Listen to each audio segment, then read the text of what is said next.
March 28th. Looks like we got a little snow last night. Rained all day yesterday. Must have cooled down last night, and we got a little snow on the ground. Not too much. It'll be gone by as soon as the sun gets up a little bit, I think. So not the end of the world by any stretch. Just winter, just letting us know that it hasn't released its grip yet here. Posted a video yesterday, just me yapping about finishing up my mini mating nukes and the stands and feeding bucket feeding my colonies. And one of my followers asked a question to me: how did my hives fare, the ones that I didn't do an upper entrance on? And I was going to kind of wait to do that later in the spring when it's a little nicer out, but I figured, what the heck. I'm here to say that actually the upper vent portion of the experiment went fantastic. I went with no upper vents on all my hives, and it appears that it had absolutely no adverse effect. Might have even helped my hives, because the survivor colonies that I have are the strongest that I've ever had, which means maybe they were able to brood up earlier or brood up later in the fall. I am not exactly sure. Stay warmer in the fall, and brood up a little bit longer. I'm not exactly sure what the situation is, but I put the brood minder on a couple of hives so I could track the humidity in the upper box. Made it difficult because the bees were down in my 5/5 nukes. You know, the bees were down in the lower box until, in that box, it was January 25th when they moved up to the second box. In the single box, it was much easier because obviously it's just a single box. But the humidity levels never, in the fall, they were higher than in the winter, and that was a little curious. But what I noticed was the humidity levels exactly followed the graph of the outside humidity. In other words, it did not appear that the bees created an overabundance of humidity within the hive. They moved the humidity within the hive well enough to keep it at a constant, I think it was like maybe 10% or less higher than the humidity level outside, all winter long. And I just remained a constant. Every time you'd see a dip in the humidity outside, you'd see a dip in the humidity in the box. And I use total open bottom vents. I add no entrance reducers or anything on my hives. So from the upper venting aspect of it, my experiment went really well, and I see absolutely no reason for me to go with an upper vent any longer here in my location where I'm at. Again, a lot of people confuse moisture and humidity.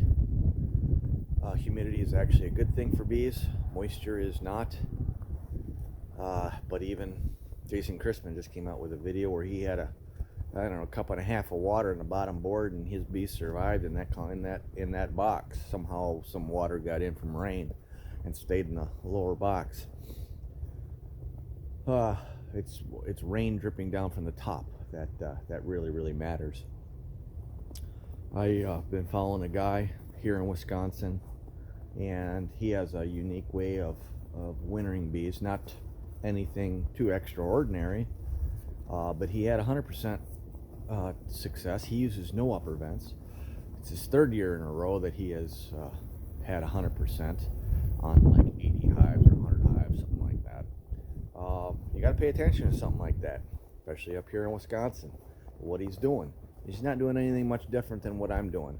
Healthy hives, obviously low mite counts going into fall, good numbers of bees. He uses more boxes than I do. Ian Stepler up there, he would just his bees came out of his shed in March, and they averaged about 5 pounds of honey a month, and he has huge colonies. Now that's amazing to me. Another thing that I noticed in my survivors is that out of the colonies that survived for me, 80, I think, what is it? Yeah, 80% were my grafted queens. All of my 2 to 3 year old queens, not all of them, all but one perished over the winter, or the colonies perished over the winter. Queens just weren't strong enough going into fall. I should have requeened them, so lesson learned there. But my grafted queens wintered well, which is a really good sign, and I've got the strongest colonies I've ever had going on a winter, which is another great sign. So I'm not about to write a book on my successes quite yet. It's still a work in progress for me. I still need to pay a little bit more attention to my weights of my hives. The majority of the ones that died for me this year died because they starved, and it was that simple. You know, I left for 2 months, and you know, when you have livestock, whether it's cows or whatever, or bees, you can't leave for that long. You have to be checking in on them and do what's necessary for them. So, you know, lesson learned there. Yeah, with my new job, that's not going to happen any longer. I'm not going to be leaving for any extended vacations anywhere. So we have a long way to go, being that it's not even April yet, and you know, our dandelions don't bloom until, you know, right around the 1st of May, and then black locust, you know, maybe a couple weeks after that, and then we can think about doing splits. I can't really do splits at that time. Hopefully I can put it off to the end of May, because we really won't have any queens to do splits from. And the one thing I did learn, walk away splits, although you can be successful at it, the queens generally are crap coming into winter, or coming out of winter,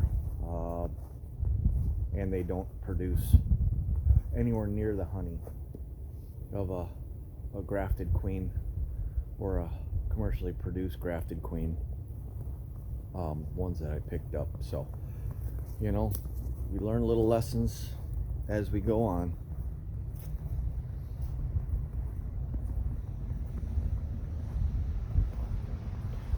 But I'm gonna show a couple graphs here of the brood minder, showing you the humidity, and I try to avoid doing that too much because graphs can get a little confusing, but I'll try to show what I'm talking about and try to identify the lines as best I can,